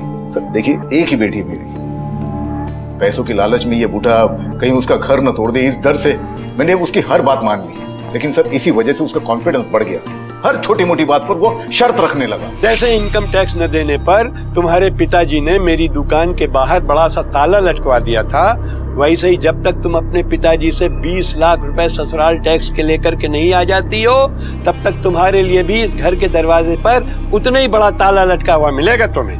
बाबूजी, मैं उन्हें बता दूंगी, पर अभी तो मुझे अंदर जाने दीजिए। जाओ जाओ, पैसे लेके आओ, तब बात करना। जाओ अभी नहीं। बाबूजी नहीं, नहीं बाबूजी सुनिए। ना ना ना, पैसे लेके आओ, पैसे लेके आओ। बाबूजी मेरा बच्चा भूखा है। अगर आपने उस दिन पुलिस में रिपोर्ट लिखवाई होती तो आज हमें यही नहीं कहना पड़ता कि उनकी हत्या कराने की आपके पास कोई ठोस वजह मौजूद है। कहीं तुमने अपनी दुश्मनी तो नहीं निकाली? आपकी बात बिल्कुल सही है सर, लेकिन मुझे अफसोस रहेगा कि उस लालची दुकानदार का हत्यारा मैं नहीं हूँ। आपकी उनसे आखिरी बार बात कब हुई थी? उस दिन मैं उसे मिलने गया था, लेकिन बात नहीं बनी। फिर उस दिन करीब 10 बजे उसने मुझे मिस कॉल दिया था। मिस कॉल इसलिए कि ताकि उसके पैसे खर्च न हो। मैंने कॉल बैक नहीं किया। उस दिन तुम कहाँ थे? मैं मेरे घर पे था। ठीक है, आप जा सकते हैं।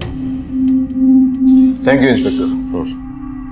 लेकिन जब आप उस हत्यारों को पकड़ लोगे, मैं वापस आऊंगा हाथ जोड़कर उसे धन्यवाद कह। गोपाल दास को मारना तो सभी चाहते थे, पर मारा किसे? विश्वास और प्रेम के गारे से बना इंसान का हर रिश्ता अनमोल होता है, उसकी कीमत नहीं लगाई जा सकती।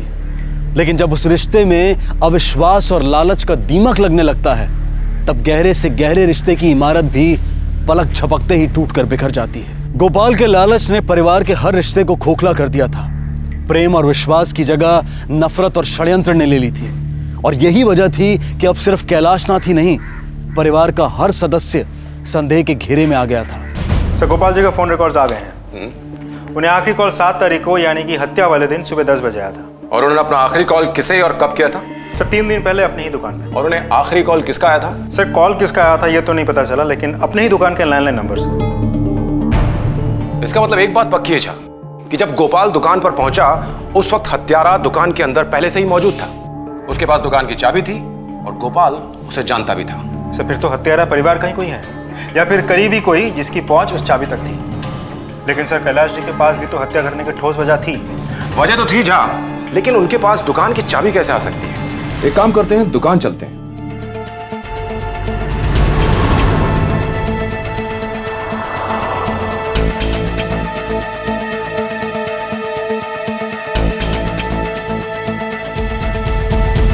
लगता है पिताजी की मौत के बाद काम काफी बढ़ गया। सर अब हम घर के बड़े बेटे हैं, तो बाबूजी के जाने के बाद हमारी जिम्मेदारी तो थोड़ी बढ़ ही जाती है ना। कहीं ऐसा तो नहीं कि जिम्मेदारी के पीछे आपके पिताजी की कोई वसीयत हो? सर हमारे पिताजी का कत्ल हुआ है। आप असली कातिल को ढूंढने के बजाय हमारे घर वालों पर शक कर रहे हैं। अमित जी, पुलिस का काम है जांच करना और शक करना, और आपका कर्तव्य बनता है कि हमारी जांच में हमारा सहयोग करें। बताइए हम क्या सहयोग करें?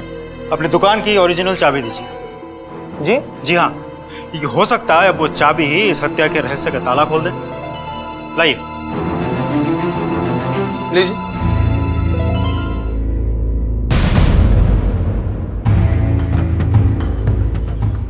अमित जी, हम आपकी ये चाबी लेकर जा रहे हैं और अपनी जांच होने के बाद ही लौटाएंगे।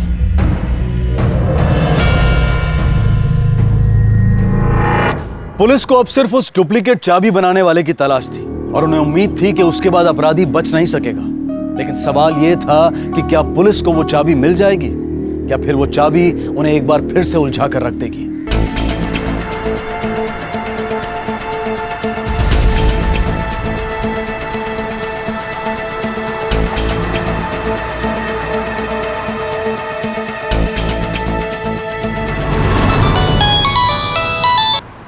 हेलो, हाँ अच्छा, वेरी गुड सर। इन्फॉर्मेशन मिली है कि 7 तारीख को 11 बजे के आसपास गोपाल के दुकान के बाहर ग्रे कलर की गाड़ी खड़ी थी। नंबर क्या था उस गाड़ी का?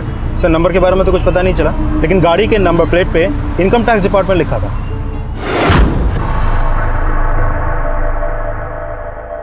ग्रे कलर की कार जिसके ऊपर इनकम टैक्स डिपार्टमेंट लिखा हुआ है, वो गाड़ी आप ही की है ना? वो मेरी थी, अब है नहीं। अच्छा, तो अब ये भी बता दीजिए कि वो गाड़ी अब किसकी है? गोपाल। और ये कब और क्यों हुआ? मैंने कहा आपको खास मुबारकबाद दे दूं कि मेरे बेटे ने आपको नाना बना दिया। बेटा समर्थ। जी मम्मी जी। अब मुन्ना को लेके घर आना। हाँ? अरे सिर्फ समर्थ ही क्यों, आप सभी लोग आइएगा, मिलके पार्टी करते हैं। हाँ, ये बात तो समझी ने बिल्कुल ठीक कही, हम लोग सब इकट्ठे आएंगे। क्या है समझे साहब कि आपको तो पता है कि मेरे पास सिर्फ एक स्कूटर है, वो भी पुराना सा। आपके पास तो 2-2 गाड़ियां हैं, एक गाड़ी अगर आप मुझे दे दे तो मतलब ये कि अब तो महीने में 1-2 बार आना जाना लगा रहेगा ना। और इस तरह वो मुझे ब्लैकमेल करने में कामयाब हो गया। उस दिन के बाद वो कार उसी के पास थी। ठीक है, फिलहाल तो हम जा रहे हैं, लेकिन हमारा मिलना शायद जल्दी होगा।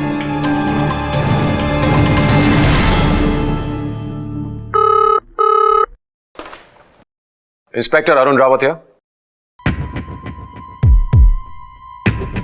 ठीक है, हम थोड़ी देर में पहुंच रहे हैं।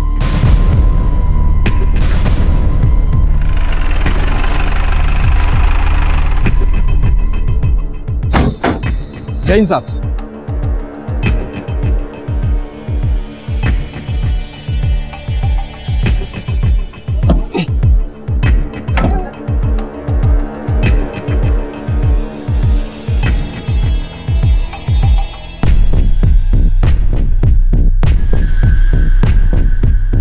ये तो कैलाशनाथ का आईडी है। जी सर।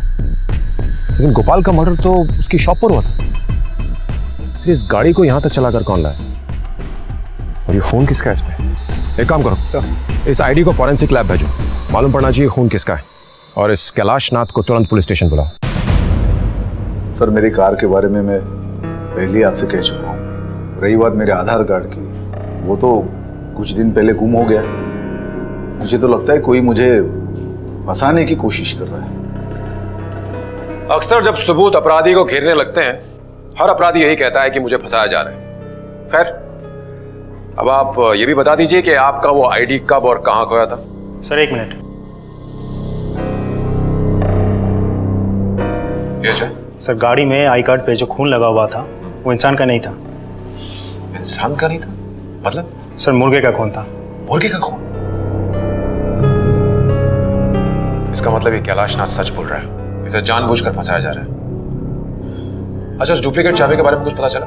सर अभी तक तो कुछ पता नहीं चला, लेकिन कोशिश जारी है।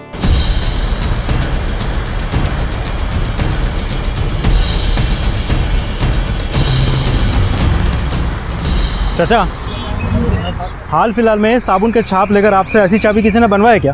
देखो जरा ठीक से। हाँ साहब, बनवाया तो था। उस आदमी को लेके आऊं तो पहचान लोगे? हाँ साहब, पहचान लेंगे। फोटो देखो जरा।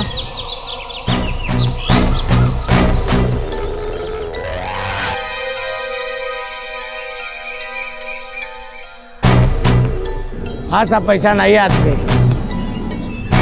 ये आदमी? हाँ ये आदमी।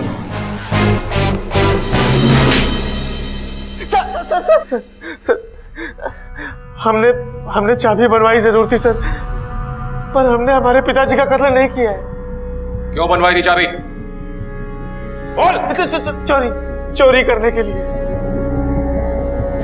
हमारे पिताजी सबके सामने बहुत बेइज्जती किया करते थे, इसलिए। बाबूजी, सारा सामान आ गया? हाँ। सरवन, ले जा सारा सामान।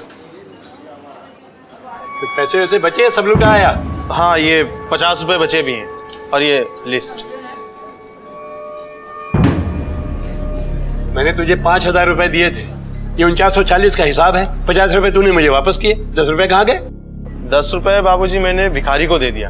मैं तुम लोगों के लिए एक एक पैसा करके जोड़ता हूँ और तूने 10 रुपए भिखारी को दे दिए। अरे किस भिखारी को दे के आया है? वो पिछले चौक में बैठता है ना। अच्छा अब तू ऐसा कर, उस भिखारी के पास चला जा, उसके पैर पकड़ ले, फिर उसके हाथ जोड़ दे और कह दे कि गुरुजी मुझे ये विद्या सिखा दो, क्योंकि मेरे बाप ने सारी जमीन जायदाद और ये दुकान मेरे छोटे भाई के नाम लिख दी है, समझे? अरे कल तू देखना भीख पे बैठेगा, कोई 10 रुपए भी नहीं देगा तुझे। बाबूजी गलती हो गई। तेरी पॉकेट मनी में 10 रुपए कट। देते ही कितना है जो 10 रुपए कट? अरे जो भी देते हैं बहुत देते हैं। जाके अपना काम कर। सारे वर्कर के सामने बहुत बेइज्जती करते थे हमारी। बाबूजी 300 रुपए मिलेंगे क्या? 300 रुपए? कुछ काम है।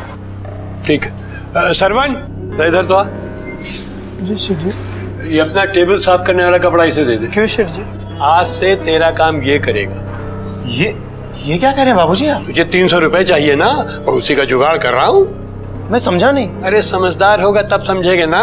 भाई वो क्या है कि तुझे 300 रुपए चाहिए कि तू मेहनत करेगा वेटर की तरह से, तो तुझे ग्राहक लोग टिप देंगे और टिप में 300 क्या 300 से ज्यादा जमा हो जाएंगे और मुझे भी 300 रुपए नहीं देने पड़ेंगे। चाहिए तुझे 300 रुपए? नहीं। उसके बाद क्या हुआ मैं तुम्हें बताता हूं। जब तुम अपनी दुकान से पैसे चुरा रहे थे, तुम्हारे बाबूजी वहां पहुंच गए और तुमने घबरा करके उनका कत्ल कर दिया। उसके बाद वहां से गाड़ी लेकर के फरार हो गए। नहीं सर, ये बिल्कुल सच नहीं है सर। हम ताला खोलकर अंदर गए, बहुत ढूंढा, मगर पैसे मिले ही नहीं। बाबूजी ने पता नहीं कहाँ छुपा कर रखे थे, इसलिए हम दुकान में ताला बंद करके और वहां से चले गए। इसे लॉकअप पर डालो, बाकी पूछताछ हम वही करें। Yes sir. सर हम सच कह रहे हैं। सर उस गाड़ी के बारे में पता चल गया। मर्डर के 1 दिन पहले तक वो किसी वर्कशॉप में थी। कौन से वर्कशॉप में?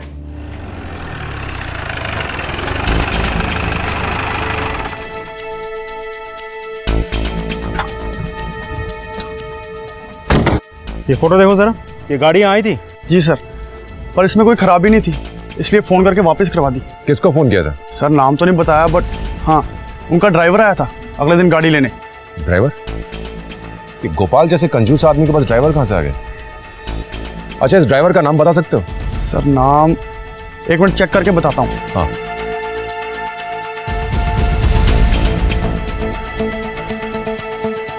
सर राजू दुबे नाम था उसका। राजू दुबे? तुम्हारा साहब कौन है?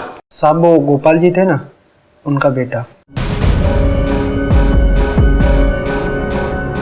ये था ये? हाँ सर।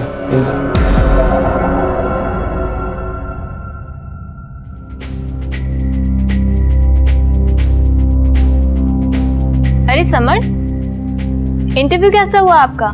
इंटरव्यू तो अच्छा हुआ, मगर इतने सारे लोग सिफारिश लेकर आए हुए थे।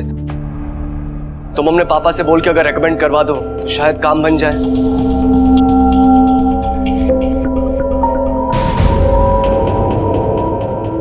इंस्पेक्टर साहब आप एक इंटरव्यू हमें भी दे दो, तो हम तुम्हें एक ऐसी जगह रेकमेंड कर देंगे जहां से तुम चाहोगे तो भी तुम्हें कोई बाहर नहीं निकालेगा। इसमें कुछ समझा नहीं।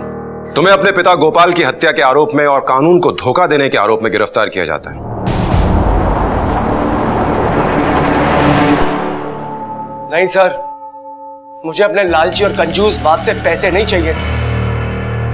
फिर क्यों मारा अपने बाप को? शांति और सुकून से जीना चाहता था मैं, बिना किसी शर्त के। अगर तुझे बच्चा चाहिए तो अपने बाप से कह मेरी शर्त पूरी करे। उस घटिया गोपाल की एक भी शर्त नहीं मानूंगा मैं। तुम यहाँ पे रुको, लेकिन एक शर्त पर 1 महीने के अंदर अपने रहने के लिए दूसरा ठिकाना खोज लेना। मुझसे मेरी शर्त वापस नहीं करवा पाओगे? अब भरोसा ना हो तो इस बात की दूसरी शर्त लगा लो। तंग आ गया था दोनों पुट्ठों की लड़ाई से, उनकी शर्तों से। मैंने प्लान बनाया, एक सांप को मारकर दूसरे सांप को फंसा देगा, सारा खेल ही खत्म हो जाएगा।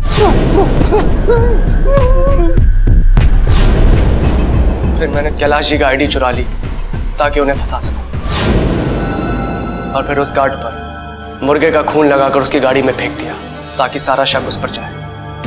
मुझे पता चल गया था कि अमित भैया ने एक और डुप्लीकेट चाबी बनवा रखी है, उसी चीज का मैंने फायदा उठाया। बाबूजी और कैलाश जी की तो लड़ाई चल ही रही थी और गाड़ी भी कैलाश जी के नाम पर थी, तो मैंने सोचा उन्हें फंसा दूंगा और खुद बच जाऊंगा।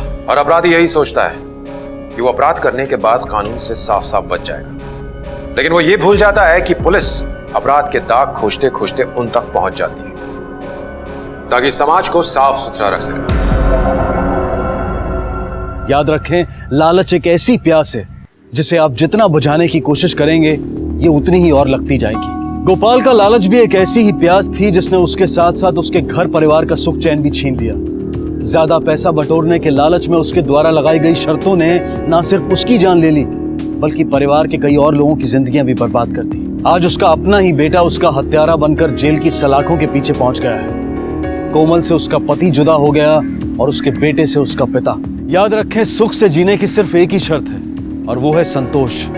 संतोष वो अवस्था है जिसमें हम अपने पास जो कुछ भी है उसमें खुश रहने की कोशिश करते हैं। वो सिर्फ संतोष ही है जिससे हम अपने लालच, अपने लोभ पर काबू पा सकते हैं। इसी विचार के साथ मैं अनूप सोनी अब आपसे विदा लेता हूं। फिर मुलाकात होगी अगले एपिसोड में और खुलासा करेंगे एक और जुर्म का। तब तक अपना और अपने परिवार का ख्याल रखें और देखते रहें क्राइम पेट्रोल डायल 100। सबक एक को, सीख हम सबको।